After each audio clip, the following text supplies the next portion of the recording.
भूगोल की ऑनलाइन कक्षा में 7वीं क्लास के सभी बच्चों का स्वागत है। बच्चों, आज हम आपकी पाठ्य पुस्तक पृथ्वी और हमारा जीवन के पाठ 4 धरातल के रूप बदलने वाले कारक बाह्य कारकों के बारे में चर्चा करेंगे। इस पाठ को हमने 2 भागों में विभाजित किया है। पहले भाग में हम अनाच्छादन के अंतर्गत आने वाली 3 क्रियाएं अपक्षय, अपर्दन और निक्षेपण के बारे में जानेंगे और दूसरे भाग में हम अपर्दन और निक्षेपण से निर्मित विभिन्न प्रकार की भू आकृतियों के बारे में समझेंगे। आज का भाग शुरू करने से पहले एक बार हम जान लेते हैं कि आज के पाठ में हम क्या-क्या सीखेंगे। आज के पाठ में हम धरातल पर परिवर्तन लाने वाले बाह्य कारकों के बारे में चर्चा करेंगे। धरातल पर परिवर्तन लाने वाली क्रियाओं में अनाच्छादन की क्रिया के बारे में जानेंगे और अनाच्छादन के अंतर्गत आने वाली 3 क्रियाओं अपक्षय, अपर्दन और निक्षेपण के बारे में जानेंगे। उसके बाद हम अपक्षय के विभिन्न प्रकारों के बारे में जानेंगे। हम अपर्दन के बारे में जानेंगे और जानेंगे कि अपर्दन में सहायक कारक कौन-कौन से होते हैं। फिर हम अपर्दन के अंतर्गत आने वाली मृदा अपर्दन के कारणों, प्रभावों और रोकने के उपायों पर चर्चा करेंगे। फिर हम अपक्षय और अपर्दन में अंतर को समझेंगे और उसके बाद हम निक्षेपण के बारे में जानेंगे। तो बच्चों, सबसे पहले पाठ शुरू करने से पहले आप बताइए कि क्या आज जैसा पृथ्वी का धरातल आज दिखाई देता है, क्या आज से हजारों या लाखों साल पहले ऐसा ही दिखाई देता था? आप एक बार सोच के बताइए। आपने ये बात पाठ 3 में अच्छे से समझी थी कि पृथ्वी के धरातल पर परिवर्तन आते रहते हैं और पृथ्वी के धरातल पर ये परिवर्तन मुख्यतः 2 बलों द्वारा आते हैं। आप जरा याद करके बताइए वे बल कौन-कौन से हैं? बिल्कुल सही सोच रहे हैं। पहला आंतरिक बल और दूसरा बाह्य बल। आंतरिक बल पृथ्वी की सतह के किस तरफ उत्पन्न होता है? बिल्कुल, यह बल पृथ्वी की अंदर यानी कि नीचे की तरफ उत्पन्न होता है और इस बल द्वारा पृथ्वी पर पठार, पर्वत आदि भूदृश्यों की उत्पत्ति होती है, यानी कि पर्वत निर्माण और पठार निर्माण की प्रक्रिया होती है। अच्छा, बाह्य का मतलब होता है बाहरी। तो सोचो यह बल धरातल के किस तरफ उत्पन्न होता होगा? सोच के बताइए। आप बिल्कुल सही अंदाजा लगा रहे हैं, क्योंकि ये बाह्य बल है, यह पृथ्वी के ऊपर यानी धरातल के ऊपर उत्पन्न होता है और इस बल द्वारा धरातलीय संरचनाओं में जैसे कि पर्वतों, पठारों आदि में काट छाट होती है और वो धीरे धीरे समतल होती रहती है। जैसे आंतरिक बलों की उत्पत्ति स्थल मंडलीय प्लेटों की गति के कारण होती है, ऐसे ही बाह्य बलों की उत्पत्ति भी कुछ बाह्य शक्तियों द्वारा होती है। ये शक्तियां कौन-कौन सी हो सकती हैं? ये शक्तियां हैं तापमान, पाला, वर्षा, उसके अतिरिक्त प्रवाहित जल, हिमानी, नदियां, पवनें और समुद्री लहरें। इन बाहरी शक्तियों द्वारा धरातल पर काट छाट होती है। जैसे ही आंतरिक बलों द्वारा पर्वतों और पठारों का निर्माण होता है और ये भूदृश्य धरातल पर उत्पन्न होते हैं, वैसे ही ये बाहरी शक्तियां इनमें काट छाट कर इन्हें समतल बनाने लग जाती हैं। बच्चों, पृथ्वी पर जब ये बाहरी शक्तियां कार्य करती हैं तो चट्टानों में टूट फूट होती है और ये भूपटल पर तोड़फोड़ करते हैं। टूटे हुए टुकड़े एक स्थान से दूसरे स्थान पर जाकर इकट्ठा हो जाते हैं।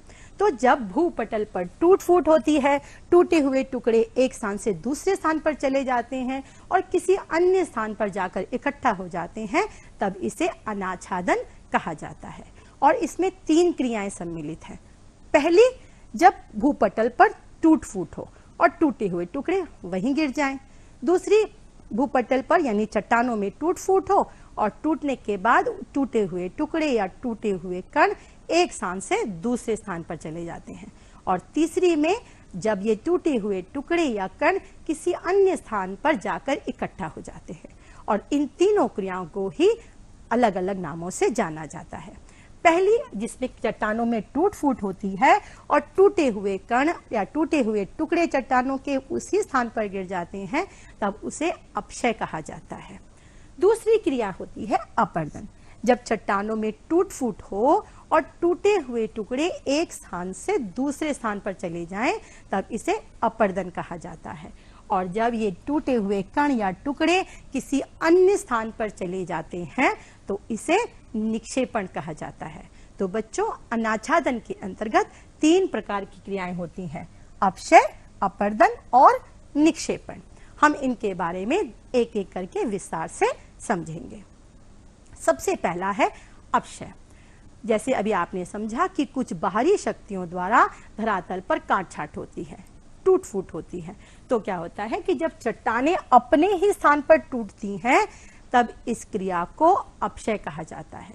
और यहाँ पर टूटे हुए टुकड़े एक स्थान से दूसरे स्थान पर नहीं जाते हैं। मतलब जब चट्टानें टूटती हैं और टूटे हुए टुकड़े अपने ही स्थान पर गिर जाते हैं, यानी उनका परिवहन नहीं होता है, तब इस क्रिया को अपक्षय कहा जाता है। अब आपके मन में ये जिज्ञासा उत्पन्न हो रही होगी कि आखिर चट्टानें अपने ही स्थान पर कैसे और क्यों टूट जाती हैं। तो बच्चों, इसमें कुछ बाहरी शक्तियों का हाथ होता है। ये बाहरी शक्तियां हैं जैसे कि तापमान में अंतर, पाला पड़ना, हवा, वर्षा, कुछ जीव जंतु, कुछ वनस्पति और कुछ मानवीय गतिविधियां। ये सभी कारक जो हैं ये चट्टानों में टूटने की क्रिया के लिए जिम्मेदार होते हैं। और इन्हीं के आधार पर, यानी किन कारकों के द्वारा अपक्षय की क्रिया हो रही है, उसके आधार पर अपक्षय को 3 भागों में बांटा गया है, भौतिक अपक्षय, रासायनिक अपक्षय और जैविक अपक्षय। आइए एक एक करके विस्तार से इसको समझते हैं। सबसे पहला है भौतिक अपक्षय। भौतिक अपक्षय यानी जब कुछ भौतिक कारकों के द्वारा चट्टानों में टूट फूट हो, टूटे हुए टुकड़े अपने ही स्थान पर गिर जाएं, तो इसे भौतिक अपक्षय कहा जाता है। और ये मुख्यतः तापमान में परिवर्तन के कारण, पाला पड़ने से, हवा के प्रभाव से और वर्षा के कारण होता है। आइए हम समझते हैं कि किस प्रकार ये कारक चट्टानों में तोड़फोड़ करते हैं। सबसे पहला है तापमान के कारण। बच्चों, आपने अपने घरों की छतों पर या आपने अपने घर के आंगन में फर्श पर दरारें पड़ती हुई देखी होंगी। क्या आपने कभी अनुभव किया कि ये दरारें क्यों पड़ जाती हैं? और आपने एक चीज और अनुभव की होगी कि जहां पर सूर्य की तेज धूप पड़ती है वहां पर ये दरारें ज्यादा पड़ती हैं। अब आप सोचिए इसके पीछे क्या कारण होता होगा कि सूर्य की गर्मी के कारण दिन का तापमान ज्यादा होता है, जबकि इसकी अपेक्षा रातें कम गर्म होती हैं। तो जब सूर्य की गर्मी से, और आपने ये भी जाना है कि जब कोई चीज गर्म होती है तो वो फैल जाती है, और जब वो ठंडी होती है तो वो सिकुड़ जाती है। उसी प्रकार सूर्य की गर्मी के कारण दिन में चट्टानें फैल जाती हैं, और फिर जब रात में कम तापमान थोड़ा कम होता है तो ये चट्टानें ठंड के कारण सिकुड़ जाती हैं। तो इस प्रकार ये प्रक्रिया प्रतिदिन होती है।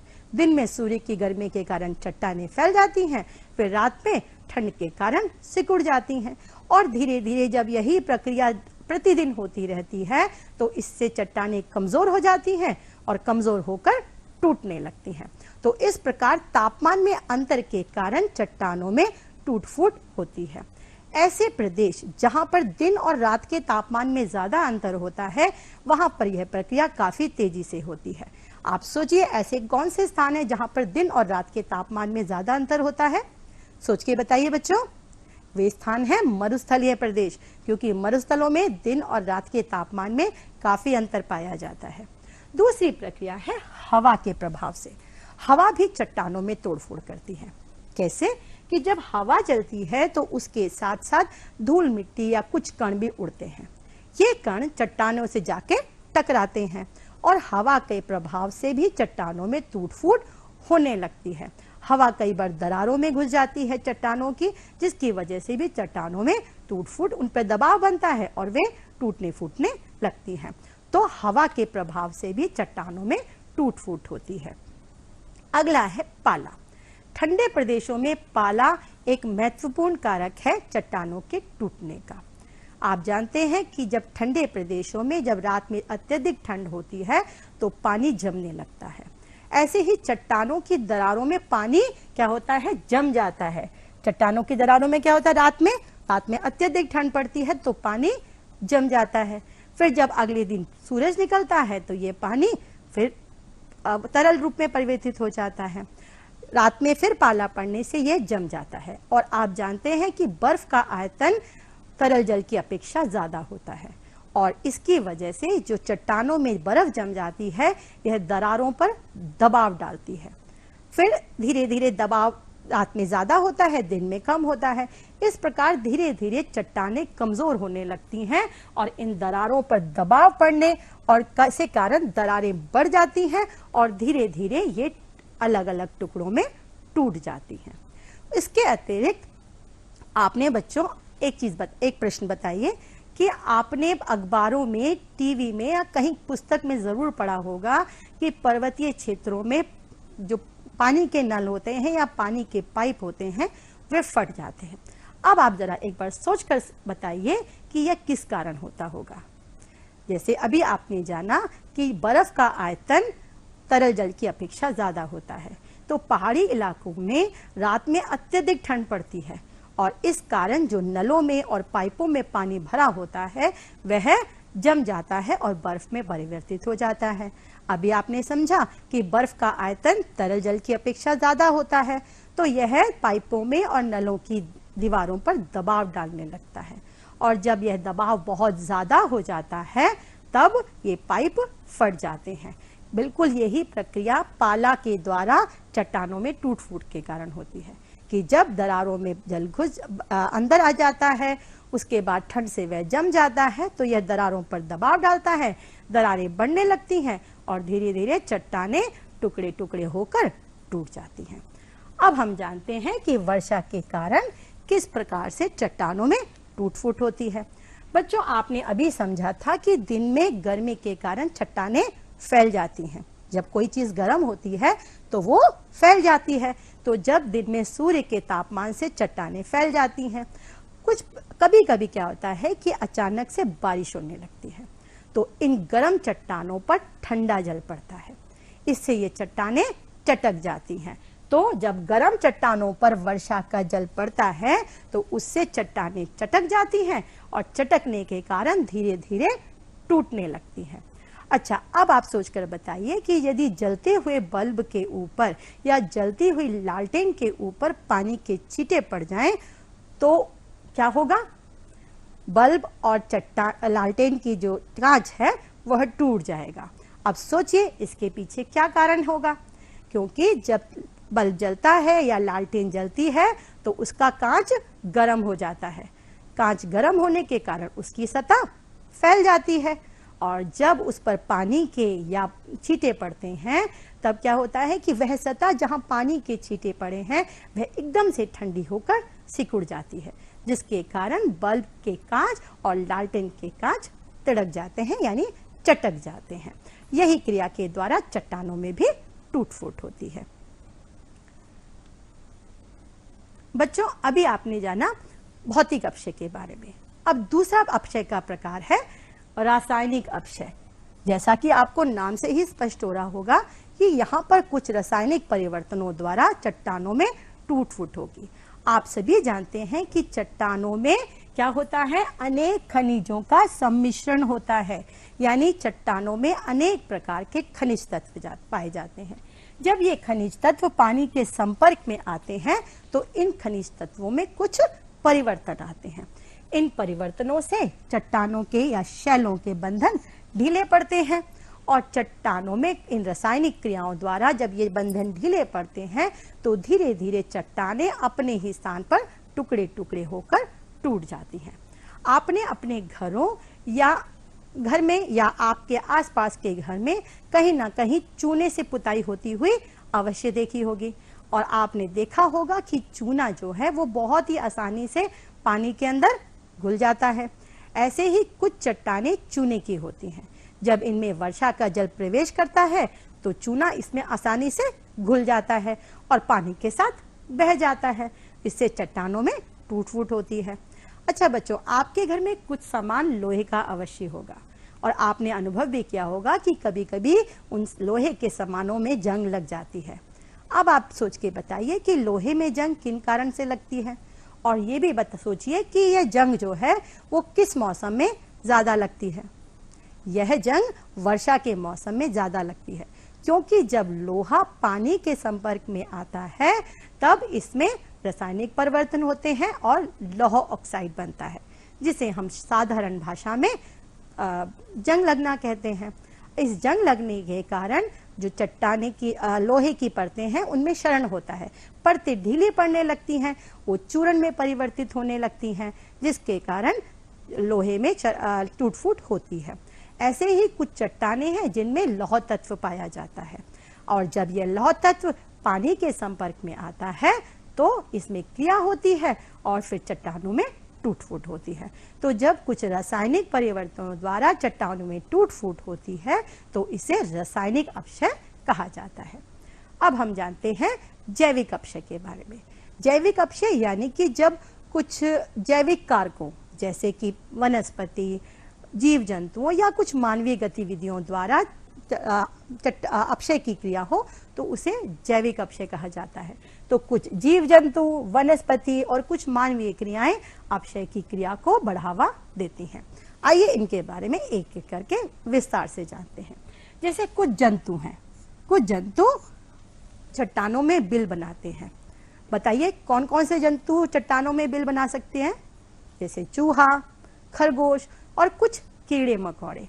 जब ये जंतु चट्टानों में बिल बनाते हैं तो ये चट्टानों को तोड़ते हैं, खोदते हैं उसमें बिल बनाने के लिए, जिसके कारण चट्टानों में टूट फूट होती है। उसके अतिरिक्त कभी कभी क्या होता है कि कुछ पेड़ पौधों के बीज हवा द्वारा चट्टानों की दरारों में घुस जाते हैं, जैसे कि यहाँ आपको चित्र में दिखाई दे रहा होगा, है ना। अब ये जब बीज जो हैं दरारों में घुस जाते हैं तो कई बार अनुकूल परिस्थितियां पाकर ये वहां पर अंकुरित हो जाते हैं, और जब अंकुरित हो जाते हैं तो इनकी जड़ें जो हैं वो दरारों में अंदर की तरफ प्रवेश करने का प्रयास करने लगती हैं, और जैसे जैसे ये अंदर की तरफ घुसती हैं ये मोटी होती जाती हैं, और इसके कारण चट्टानों की दरारों पर बहुत ज्यादा दबाव बढ़ने लगता है, जिसके कारण ये चट्टानें धीरे धीरे टूट जाती हैं। तो इस प्रकार वनस्पति के द्वारा भी अपक्षय की क्रिया होती है। उसके अतिरिक्त मनुष्यों द्वारा भी अपक्षय की क्रिया होती है। मनुष्य अपनी अनेक जरूरतें पूरे करने के लिए चट्टानों में तोड़फोड़ करता है। जैसे खनिज निकालने के लिए वह खनन का कार्य करता है, और वह मिट्टी खोदता है, नीचे चट्टानों को खोदता है जिससे कि वह खनिज निकाल सके। तो इसके द्वारा चट्टानों में टूट फूट होती है। उसके बाद कई बार मनुष्य अपनी सड़कें बनाता है या पहाड़ी इलाकों में सुरंग बनाता है, पहाड़ी इलाकों में रेल मार्ग या सड़क मार्ग बनाने के लिए वह चट्टानों में तोड़फोड़ करता है। तो इसके द्वारा भी चट्टानों में टूट फूट होती है। तो जब कुछ जैविक कारकों के द्वारा चट्टानों में टूट फूट होती है तो इसे जैविक अपक्षय कहा जाता है।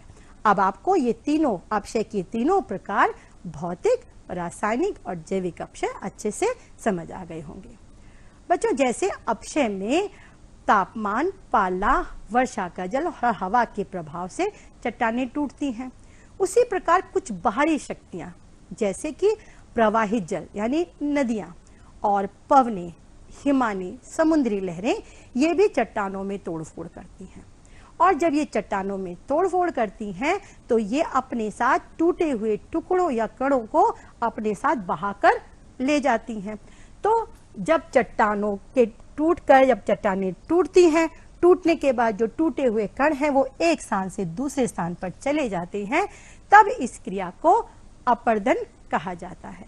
और यह एक गतिशील क्रिया है क्योंकि इसमें परिवहन को सम्मिलित किया गया है। यानी जब एक स्थान से कोई दूसरे स्थान पर टूटे हुए टुकड़े चले जाएं तो वह क्रिया अपर्दन कहलाती है। और इसमें कटाव और बहाव, क्योंकि टूटना और एक स्थान से दूसरे स्थान पर जाना दोनों ही सम्मिलित है। यानी अपर्दन में कटाव और बहाव दोनों को ही सम्मिलित किया गया है। बच्चों, अपर्दन में भी चट्टानों में टूट फूट होती है, लेकिन अपर्दन के लिए अपक्षय आवश्यक नहीं होता। अपक्षय अपर्दन में सहायक तो होता है लेकिन यह अपर्दन का भाग नहीं होता है। और अपर्दन किन कारकों के द्वारा होता है? वे कारक है प्रवाहित जल, पवन यानी हवा, समुद्री लहरें, हिमानी और कुछ मानवीय क्रियाएं यानी कुछ मानवीय गतिविधियों के द्वारा भी अपर्दन की क्रिया को बढ़ावा मिलता है। बच्चों, आपने अनुभव किया होगा कि जब तेज बारिश होती है तो मिट्टी भी उसके साथ बह जाती है, या कई बार तेज हवा चलने से भी मिट्टी हवा के साथ उड़ जाती है। तो जब मिट्टी की ऊपरी उपजाऊ परत का परिवहन होता है, यानी किन्हीं कारकों के द्वारा मिट्टी की उपजाऊ परत एक स्थान से दूसरे स्थान चली जाती है, तो इसे मृदा अपरदन होता है, या इसे मृदा अपरदन कहते हैं। और वर्षा या बाढ़ के पानी के साथ मिट्टी बह जाती है, या हवा के साथ मिट्टी की ऊपरी परत उड़ जाती है। तो हवा के द्वारा और नदियों के द्वारा, यानी बहते हुए पानी के द्वारा मृदा अपरदन की क्रिया सबसे ज्यादा होती है। बच्चों, आपने खेतों में पानी को बहते हुए देखा होगा और नदी में पानी बहते हुए देखा होगा, दोनों में ही मिट्टी होती है। अब आप सोचिए कि यह मिट्टी कहाँ से आती है। जैसे अभी आपने समझा कि जब पानी बहता है तो वह अपने साथ मिट्टी की उपजाऊ परत को अपने साथ बहा कर ले जाता है। कुछ मानवीय गतिविधियां हैं जिनके कारण मृदा अपरदन को बढ़ावा मिलता है। ये मानवीय गतिविधियां कौन सी हैं, एक एक करके उनको समझते हैं। सबसे पहले वनों की अंधाधुंध कटाई, यानी वनों को काटने से मृदा अपरदन को बढ़ावा मिलता है, क्योंकि जो पेड़ होते हैं या छोटे पौधे होते हैं, ये अपनी जड़ों के द्वारा मिट्टी को बांधे रखते हैं, और अगर पेड़ कम हो जाएंगे तो बहता हुआ जल या हवा आसानी से मिट्टी की ऊपरी परत को उड़ाकर ले जाएगी। तो वनों की अंधाधुंध कटाई के कारण मृदा अपरदन को बढ़ावा मिलता है। दूसरा है निर्माण कार्य के कारण। मनुष्य अपने घर बनाने के लिए, सड़कें बनाने के लिए या रेल मार्ग बनाने के लिए, सुरंग बनाने के लिए चट्टानों में तोड़फोड़ करता है, जिसके कारण वह मिट्टी की खुदाई भी करता है। जब वह मिट्टी की खुदाई करता है तो मिट्टी की परतें ढीली हो जाती हैं, और जब मिट्टी की परतें ढीली हो जाती हैं तो वह बहुत ही आसानी से पानी और हवा के साथ बह जाती हैं। तीसरा है खनन द्वारा। खनन में भी मनुष्य क्या करता है, नीचे खुदाई करता है। खुदाई के कारण वही मिट्टी की परतें ढीली हो जाती हैं और आसानी से पानी के साथ या हवा के साथ बह जाती हैं। चौथा कारण है कृषि कार्य, यानी कृषि कार्य द्वारा भी मृदा अपरदन को बढ़ावा मिलता है। अगर पहाड़ों में खेती की जाए और वहां पर सीढ़ी नुमा खेत ना बनाए जाएं तो उससे मृदा अपरदन बहुत तीव्र गति से होता है। उसके अतिरिक्त अगर फसलों को हेर फेर करके ना लगाया जाए, खेतों के आसपास मेड़ ना बनाई जाए, तो भी मृदा अपरदन तीव्र गति से होता है। तो अधिकतर इन मानवीय गतिविधियों द्वारा मृदा अपरदन को बढ़ावा मिलता है। अब मृदा अपरदन से का क्या प्रभाव पड़ता है। जैसे अभी आपने जाना कि मृदा अपरदन मिट्टी की ऊपरी उपजाऊ परत को अपने साथ बहा ले जाता है। तो जब इससे मिट्टी की जो उर्वरक शक्ति है वह कमजोर होने लगती है, और जब मिट्टी की उर्वरकता खत्म हो जाएगी तो उसका सीधा प्रभाव फसल उत्पादन पर पड़ता है, यानी उसमें फसलें बहुत अच्छे से विकसित नहीं हो पाती हैं। उसके अतिरिक्त मृदा अपरदन से बाढ़ आने की संभावना बढ़ जाती है। मृदा अपरदन से जो नदियों के किनारे की मिट्टी है वो पानी के साथ बह जाती है। पानी के साथ बह जाने के कारण जो नदियों का पानी है वो आसपास के क्षेत्रों में भर जाता है, इससे बाढ़ आ जाती है, और बाढ़ का पानी अपने साथ मिट्टी की ऊपरी परत को भी बहाकर ले जाता है। तो मृदा अपरदन और बाढ़ एक दूसरे को प्रभावित करते हैं। मृदा अपरदन से बाढ़ आने की संभावना बढ़ती है और बाढ़ आने से मृदा अपरदन अधिक होता है। और जब मिट्टी की ऊपरी परत खत्म हो जाती है, उसका उपजाऊपन कम हो जाता है, तो वहां पर पेड़ पौधों का विकास नहीं हो पाता है, जिसके कारण वह इलाका धीरे धीरे रेगिस्तान में परिवर्तित होने लगता है।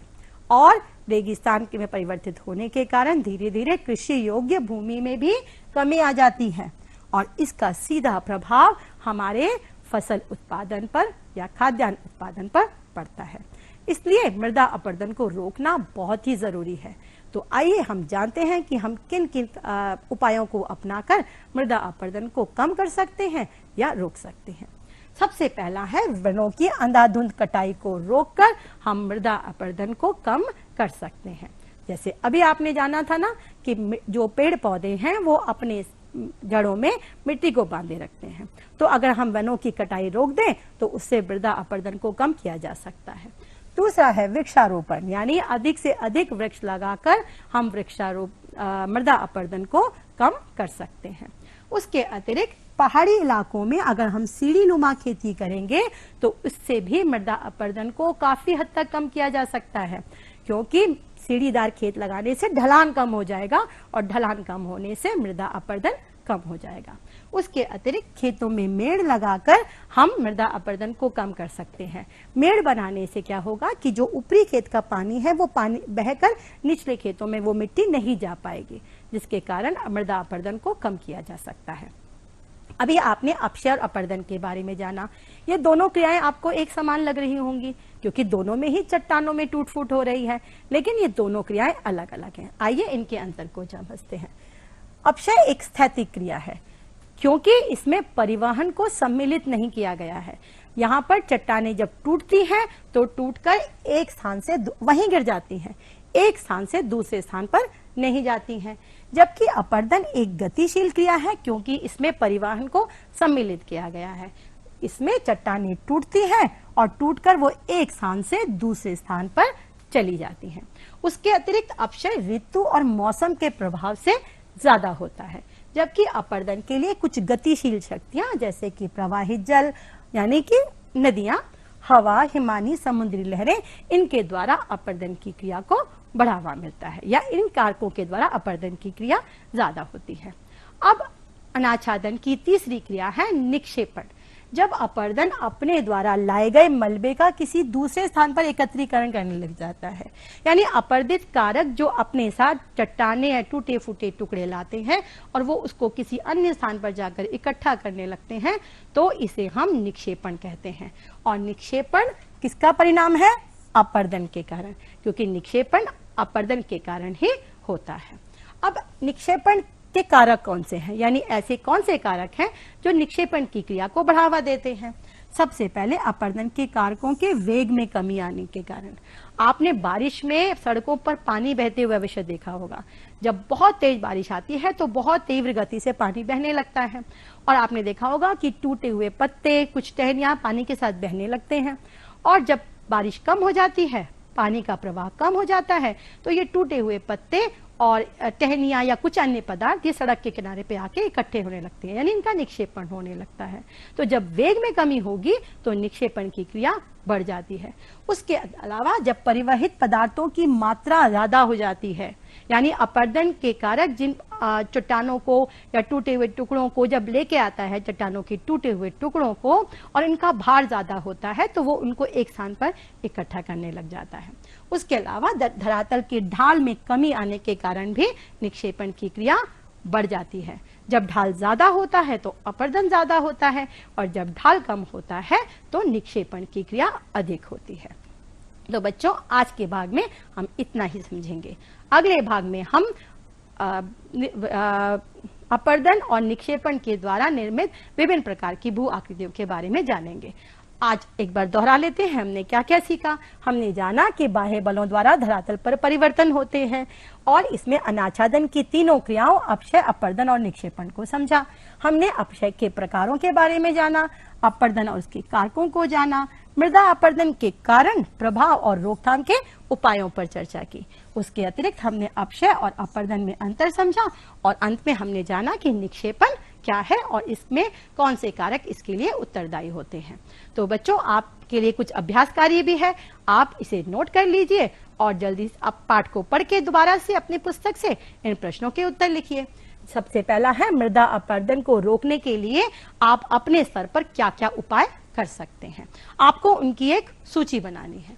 उसके अतिरिक्त आपको अपक्षय कितने प्रकार का होता है ये बताना है कि कितने प्रकार का होता है और उनके नाम लिखने हैं।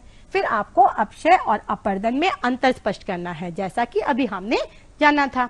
उसके बाद आपको बताना है कि निक्षेपण किसे कहते हैं। इसके अतिरिक्त हम आपको एक प्रोजेक्ट कार्य भी दे रहे हैं। अभी आपने समझा कि पेड़ पौधों के विकास के लिए मिट्टी कितनी जरूरी है, और मृदा अपरदन से मिट्टी की ऊपरी उपजाऊ परत खत्म हो जाती है या बह जाती है या उड़ जाती है। प्रकृति ने हमें असंख्य पेड़ पौधे दिए हैं, लेकिन हम अपने अज्ञानतावश इन पेड़ पौधों को काटते रहते हैं। तो आपको प्रकृति का आभार व्यक्त करने के लिए अपने जन्मदिन पर एक पौधा लगाना है, और सिर्फ लगाना ही नहीं है, उसकी नियमित देखभाल भी करनी है। उसके अतिरिक्त अभी हमने जाना था कि चट्टानों की दरारों में पेड़ पौधे अंकुरित हो जाते हैं और उसके कारण चट्टानों में टूट फूट होती है। आपको भी अपने घर की छत का या आंगन का अवलोकन करना है और देखना है कि क्या वहां पर कोई पेड़ पौधा तो नहीं उगाया है, और अगर उगाया है तो उससे उसको क्या छत को या आंगन के फर्श को क्या नुकसान हो रहा है। तो बच्चों, आज के भाग में इतना ही। इस पाठ के अगले भाग के साथ आपसे फिर मुलाकात करेंगे। धन्यवाद।